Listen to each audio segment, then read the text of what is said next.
வாழ்க வையகம், வாழ்க வளமுடன், வாழ்க வளமுடன். அன்பர்களே, இன்று அமாவாசை தினம். இன்று 11:30 மணி முதல் நாளை காலை 11 மணி அளவில் அமாவாசை.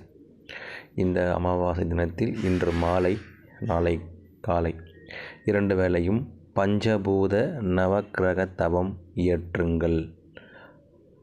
ஒருவேளை உங்களால் பஞ்சபூத நவக்கிரக தவம் செய்ய முடியல அப்படின்னா அதை ப்ளே பண்ணி ஜஸ்ட்டு கேளுங்க. ஓரளவுக்கு ஒரு நல்ல மாற்றம் வரும். ஒரே நாளில் வரத்துக்கு வாய்ப்பில்லை. மாதம் நீங்கள் கட்டாயம் செய்யணும். 2வது விஷயம், உங்களால் முடிந்தால் குரு ஓரையில் அல்லது சுக்கிர ஓரையில் தன ஆகர்ஷண சங்கற்பம் செய்யுங்கள்.